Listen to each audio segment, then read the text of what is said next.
Good afternoon everyone, my name is Rudradev. तो आज हमारे 10th क्लास एनसीईआरटी फिजिक्स के इलेक्ट्रिसिटी चैप्टर का पार्ट 5। तो आज हमारा सेक्शन बी। देखिए, जो पार्ट 5 है हमारे दो पार्ट में आ रहा है, section A and section B. जो सेक्शन ए है वो हमने कल शाम को पोस्ट कर दिया था। तो अब हम करेंगे अपना सेक्शन बी, जो कि हमारा क्या है, लास्ट सेक्शन कवर करेंगे, जिसमें हमारा इलेक्ट्रिसिटी चैप्टर 10th क्लास का खत्म हो जाएगा। तो चलिए शुरू करते हैं। अब अगला है हमारा फ्यूज।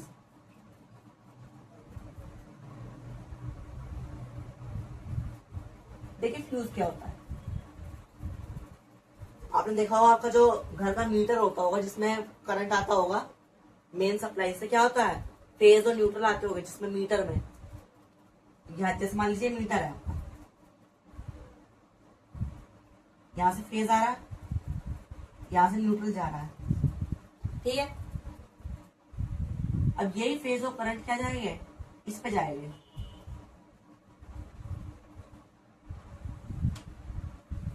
इस तरह से आपका जो मीटर होता है करंट रहता है। अब आगे आगे आपका घर है, आप इसमें पंखा जोड़ लो, कुछ भी जोड़ लो। अब ये क्या होता है, यहां से करंट आया, मीटर में गया, तो यहां से करंट था वो आगे गया, पॉजिटिव साइड से फेज से करंट आगे गया, उस फ्यूज से क्या होगा, पास करेगा और फिर आगे जाएगा, फिर यूज होकर वापस आ जाएगा, ठीक है।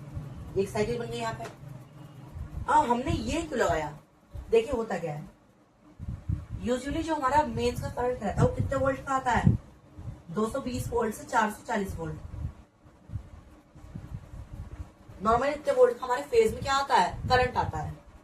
लेकिन कभी कभी क्या होता है ना, जो हमारा ट्रांसफार्मर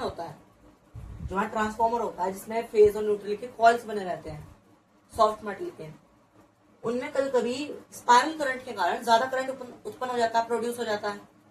तो कभी कभी इसमें क्या होता है, ज्यादा करंट आ जाता है और मीटर में आएगा। मीटर को कुछ नहीं होगा, क्योंकि ये तो खाली बस एक छोटा सा इलेक्ट्रिक बॉक्स है जो रीडिंग देता है, और करंट आगे जाएगा, हैवी करंट। और जब वो इससे पास होएगा ना, तो ये जो दिख रहा है अंदर इसके पतला सा वायर, ये क्या हो जाएगा, मेल्ट हो जाएगा, जल जाएगा या पिघल जाएगा, ताकि वो हाई वोल्टेज का करंट आपके घर में ना जाए। अगर आप इस डिवाइस को नहीं लगाओगे, ये छोटा डिवाइस है, इससे नहीं लगाओगे, तो क्या होगा, ये हाई वोल्टेज करंट जब आपके घर में जाएगा, तो आपका जो भी अप्लायंस सबसे पहले रखा होगा ना, जैसे मान लिया आपने सबसे पहले टीवी कनेक्ट कर रखा है, तो पूरा टीवी ब्लास्ट हो जाएगा, और टीवी ब्लास्ट हो गया, वहां का पूरा तार खत्म हो गया, तो आगे के सारे अप्लायंसेस क्या हो जाएंगे, ठप पड़ जाएंगे, बंद हो जाएंगे। इसलिए हम इस डिवाइस का यूज करते हैं। इस डिवाइस को बोलते हैं फ्यूज। हम देखते हैं कि फ्यूज वर्क कैसे करता है। हमने ये तो देखा कि फ्यूज का हम यूज कैसे करते हैं और क्यों करते हैं। हम देखते हैं कि जो हमारा फ्यूज होता है वो आखिर वर्क कैसे करता है, पिघल कैसे जाता है। देखिए, यहां से करंट आया, इसमें यहां से इसमें करंट चला गया, ठीक है। अब ये क्या होता है, लोहे की यहाँ पे प्लेट लगी रहती है, जो करंट को क्या करती है, कंडक्ट करती है। अब अंदर इस लोहे की प्लेट से एक तो बाहर तार हम जोड़ दिया, एक अंदर की तरफ तार इससे जुड़ा रहता है अंदर से। वो तार क्या करता है, जो अंदर वाला तार है, एक मिनट आपको दिख नहीं रहा होगा, ये तार हो गया, ठीक है। अब ये जो तार है, इसमें करंट आएगा और यहां से पास हो जाएगा दूसरी वाली प्लेट। तो जो वायर है ना, ये क्या होता है, लेड, पीबी लेड, और टीन यानी कि एसएन टीन, इन दोनों का क्या होता है, एलॉय। एलॉय यानी मिश्र धातु। जब हम लेड और टीन को मिक्स कर देते हैं तो क्या बनता है, ये वायर बनता है। अब इस वायर की, ये जो एलॉय है, ये वाला टीन और लेड का, इसकी एडवांटेजेस क्या होती है, इसका जो मेल्टिंग पॉइंट होता है वो बहुत ही ज्यादा क्या होता है, बहुत लो होता है। अब इसके इस मेल्टिंग पॉइंट के मेल्ट होने की जो रेटिंग होती है,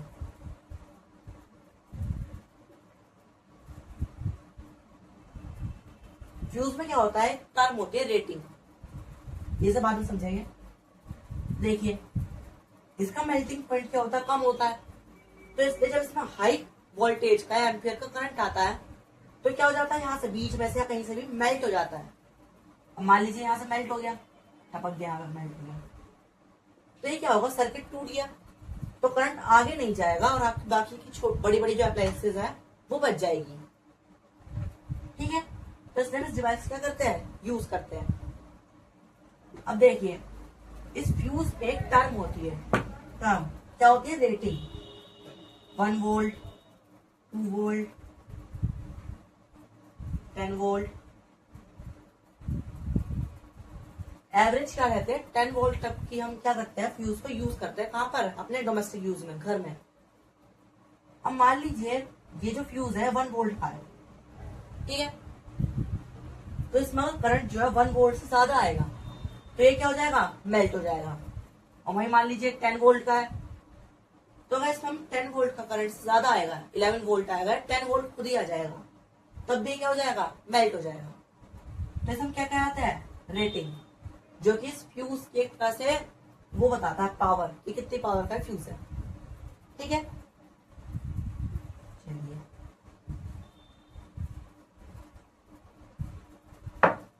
तो ये हो गया हमारा क्या, फ्यूज।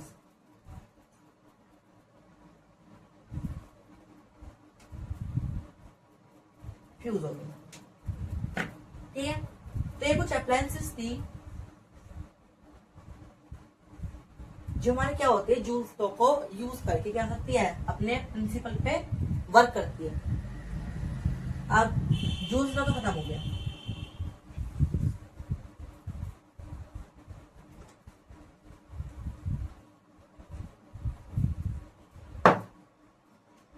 अब हमें देखना है वोल्टेज एंड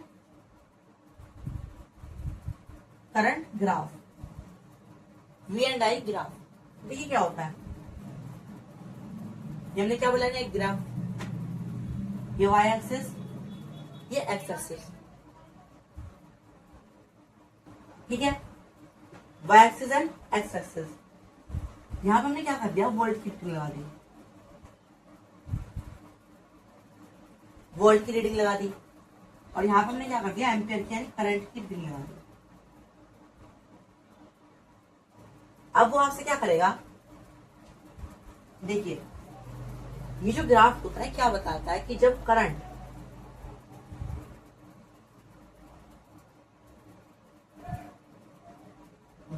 इसमें क्या होता है, फ्लो होता है किसी भी सर्किट में, तो इस ग्राफ में दिखता है। अब ये जो करंट है इसकी मदद से हमें पता लगता है कि जो करंट है इसमें वोल्टेज ज्यादा है, कितने एम्पियर पे वोल्टेज दे रहा है, कितनी वोल्टेज पे एम्पियर दे रहा है, और इसका रेजिस्टेंस कितना है। ठीक है, अब इसका रेजिस्टेंस कैसे पता लगता है, मान लीजिए यहाँ पे रीडिंग है 546, यहाँ पे भी रीडिंग है 645, ऐसे करके, तो आपके पास ओम्स लॉ है, V बराबर IR।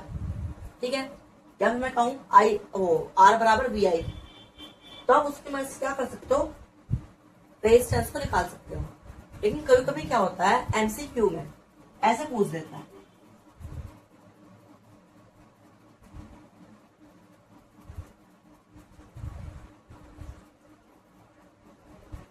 कि एक सर्किट है या वायर है, उसमें एक करंट जा रहा है A और एक करंट जाया B। ठीक है, अब पूछ दे रहा बताओ दोनों में से किसका जो रेजिस्टेंस है वो ज्यादा है। ठीक है, तो इसमें आपको क्या करना है, बस एक चीज देखनी है कि कौन सा जो हमारा वो है करंट है, जिसकी जो ग्राफ लाइन है वो कौन सी ज्यादा ऊपर है। देखिए जो हमारा A है वो ज्यादा ऊपर है, और जो B है वो थोड़ा कम ऊपर है, तो सबसे ऊपर होगा ना उसकी रेजिस्टेंस क्या होगा, सबसे ज्यादा होगा। ठीक है, क्यों, देखिए मान लीजिए यहाँ पे रीडिंग आ रही है, इसका मान लीजिए आ रही है 10। ठीक है, अब जो हमारा करंट है वो नीचे गिर गया 10, और देखिए अगर हम ऐसे देखें, हमारा ग्राफ इतना बड़ा था इलेक्ट्रिसिटी का, करंट का, ये आधा ही पार कर पाया यहाँ पे, लगभग आधा, और यहाँ पे इसने पूरा का पूरा हमारा वोल्ट का ग्राफ पार कर लिया। यानी कि जो वोल्टेज है वो बढ़ गया, और वही जो हमारा करंट है वो क्या हो गया, कम हो गया। तो करंट कम कब होता है, जब हमारा रेजिस्टेंस बढ़ जाता है। तो हमें ऐसा पता लगता है कि जो हमारा करंट है ऊपर है उसका रेजिस्टेंस इतना ज्यादा है। लेकिन एग्जाम में क्या करता है, इस ग्राफ को उल्टा दे देता है। चलिए देखते हैं। इस ग्राफ को क्या करता है, कभी कभी उल्टा दे देता है, यानी कि जो वोल्ट है उसे नीचे लिख देगा और जो करंट है उसे ऊपर दे देगा। अब आपको दो करंट देगा और पूछेगा अब बताओ किसका रेजिस्टेंस ज्यादा है। तो अब आप सोचोगे कि ये जो बड़ा है ए, इसका रेजिस्टेंस ज्यादा होगा। लेकिन यहाँ पे अगर आप देखें जो हमारा ए है वो करंट क्या है, उसने पूरा पूरा लाइन जो है करंट वाला ग्राफ की वो कवर कर ली। हमारी वोल्ट वाले की क्या करी है, कम कवर की है, यानी कि जो आई है वो क्या हो गया, बढ़ गया। और आई कब बढ़ता है, जब रेजिस्टेंस घट जाता है। तो यहाँ पे आपका आंसर क्या होगा, गलत हो जाएगा। तो बस एक चीज ध्यान रखनी है कि जो लाइन है, जो करंट का मैं ग्राफ लाइन दे रखा है, वो वोल्ट की तरफ से तो कम होनी चाहिए। मतलब जो उसका एंगल बनेगा थीटा, वो वोल्ट की तरफ से तो कम होना चाहिए। जितना कम होगा वोल्ट की तरफ उतना ही ज्यादा होगा रेजिस्टेंस। और जो करंट है आई है, उसकी तरफ से जो थीटा है यानी कि जो एंगल डिग्री है वो क्या होती है, ज्यादा होनी चाहिए। तब क्या होगा, हमारा रेजिस्टेंस बढ़ेगा। तो इस चीज को आपको क्या रखना है, ध्यान रखना। एक मिनट,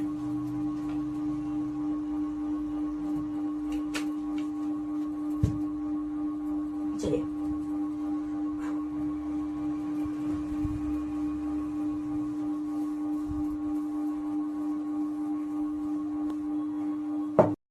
अब एक टॉपिक रह जाता है पावर ऑफ इलेक्ट्रिसिटी। चलिए देखते हैं पावर ऑफ इलेक्ट्रिसिटी होता क्या है। देखिए जो पावर है वो क्या है, एक तरह की एनर्जी, हमें पता है।